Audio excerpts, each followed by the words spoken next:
are the Park Nicollet starting lineups. Park Nicollet Jane Bratton Breast Center offers the latest technological advances for the fast, accurate results and fewer sleepless nights. For Seattle, it's Amanda Lassiter, Lauren Jackson, Camilla Vodichkova, Adia Barnes, and Sue Bird. For Minnesota, Georgia Schweitzer gets the start tonight. For Svetlana Abrosimova, she is out with a sore lower back, which she re-injured against Phoenix on Friday night.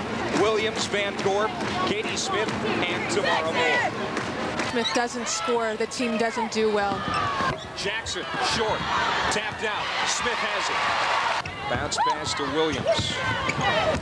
Out for Moore, driving into the paint. The finger roll, short.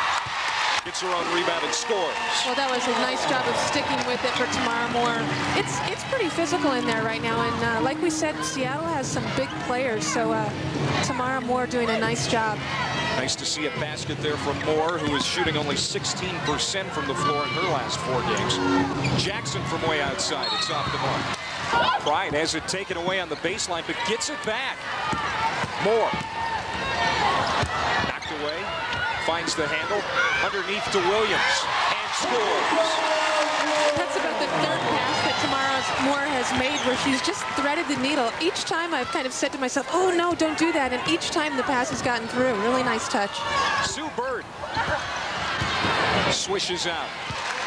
0 for 6 on their first 6 field goal attempts, but 5 of their last 9 they have hit. And here's a running, driving basket by Moore. Tamara Moore, she's the only time she gets in trouble is when she starts having too many turnovers in a game. Otherwise, she has great aggressiveness offensively. Inside, Williams, double teamed, looking for help, pulls it into the corner. Gets it to Moore. All alone in the corner is Georgia Schweitzer for 3. Right on the money. But 3 top-notch first-year players in Tamika Williams from UConn, Shanzinski Gortman from South Carolina, and Minneapolis' own Tamara Moore, who played collegiately at Wisconsin.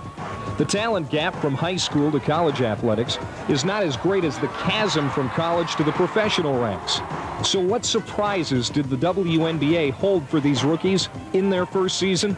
The physicalness of the game, just knowing that every night there's going to be a tough opponent that you're going to face. And also, you know, the fast-pacedness of each practice. You know, you learn stuff so quickly, you don't have time to take 3 and 4 days to learn a play or, you know, learn a defense. It's right there, right in front of your face, and you have to pick it up quickly or, you know, you have to work hard to do that. 5 years ago, these women were seniors in high school, and the WNBA was 1 year old. Previous to that, women basketball players had few role models that they could mold their game after. Today, that's not a problem.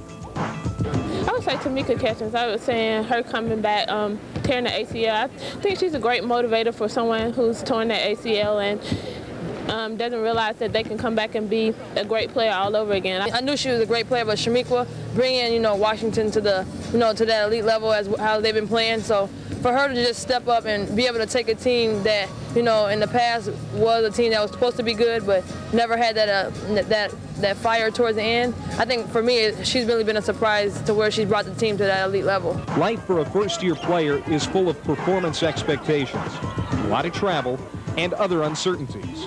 2 of the rookies are living in Minneapolis for the first time, so how are they adjusting? I can't say anything bad because Tamara's on my team now, and every time I say, you know, something bad about Minnesota, she gets on me. So I won't say any bad things, but I think it's a very exciting city. We've been traveling a lot, so I haven't been able to see a lot of things. But with Tamara on the team now, I'm sure I'll see both of the Twin Cities too much. Tamara Moore attended Minneapolis North High School, then had a stellar 4-year career at Wisconsin. Earlier this season, she found out about the business part of the WNBA when she was traded from Miami to the Lynx. We had a game the day that I found out, and I was going to shoot around, and I was called in the office, and Ron Ronstein told me I was going home, and at first my reaction is I'm like, I'm getting cut or waived, or, you know, because when he said you're going home, I'm thinking, okay, I must have did something wrong. But no, he told me I got traded to Minnesota for Betty, and I mean, I feel honored to be, you know, traded for a player like Betty, because Betty's a great player, and for me to be able to play at home is also a great thing too. With 3 good young players on the same team, and with Katie Smith and Svetlana Abrasimova, the long-term outlook for the Lynx looks very positive.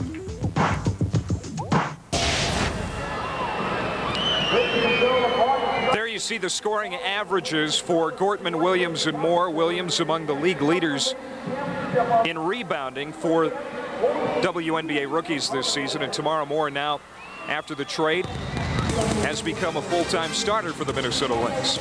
She's always a threat to score inside.